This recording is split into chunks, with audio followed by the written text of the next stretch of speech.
Imagine you're part of an ancient tribe, thousands of years ago. Life is harsh. Predators roam the land. Resources are scarce. But the tribe survives, not because it's the strongest, but because it protects its own. In that tribe, the leader eats last. Not because they have less power, but because they carry the greatest responsibility, to look after the others. That simple act earns trust. And trust is what makes a group resilient. Fast forward to today. Our surroundings have changed, now it's offices, factories, hospitals, and tech firms, but our biology hasn't. We're still wired for safety, connection, and loyalty. In Leaders Eat Last, Simon Sinek argues that the best organizations function like those ancient tribes. When people feel protected by leadership, they perform at their best, not out of fear, but out of belonging. Sinek begins with a striking example from the U.S. Marine Corps. At mealtime, junior Marines eat first. Senior officers wait. It's more than tradition, it's a message: your well-being comes before mine. That message builds trust.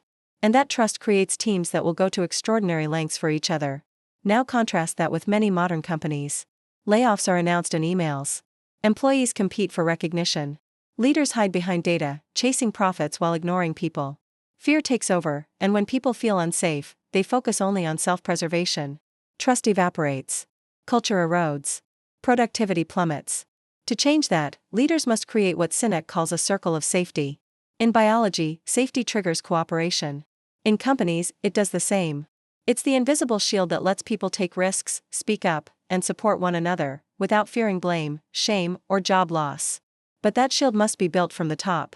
Sinek explains how our behavior is driven by 4 powerful chemicals: endorphins, dopamine, serotonin, and oxytocin. Endorphins and dopamine are goal-oriented, they drive us to achieve. That's why crossing off a to-do list or hitting a sales target feels so good. But they're selfish chemicals. They don't build relationships. They reward results.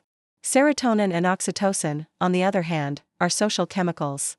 Serotonin makes us feel proud and valued. Oxytocin creates trust, empathy, and love. These are the chemicals that bond teams and deepen loyalty. And they're only triggered when people feel safe and supported, when leaders show they care. Sinek tells the story of Barry Wemmeler, a manufacturing company that faced a financial crisis. Most companies would lay people off.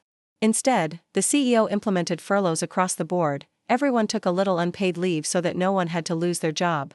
People even volunteered to take extra time off to protect coworkers with families. Why? Because they trusted their leader. And that trust paid off in performance and morale. Another example is Next Jump, a tech company with a bold policy: you can't be fired for poor performance. Only for breaking ethical values. Why? Because skills can be taught. But values must be lived. In that environment, employees don't waste energy hiding mistakes. They grow, support each other, and innovate freely. Sinek is clear: leadership is not a rank. It's a responsibility. You don't become a leader because you have a title. You become one when you decide to care more about your people than yourself. Leadership is staying late to help someone who's overwhelmed. It's stepping in when there's conflict.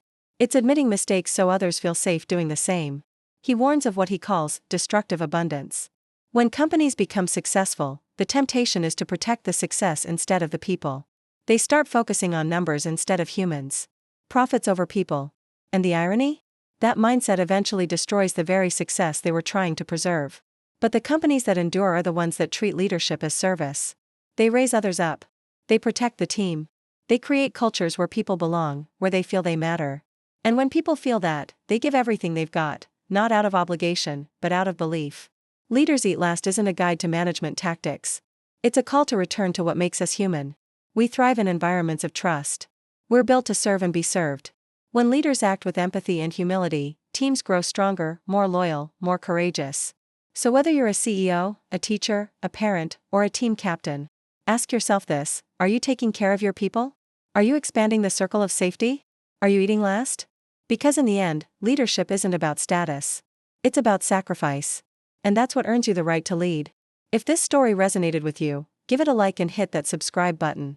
We dive into books that don't just inform you, but transform you. Until next time, lead with heart.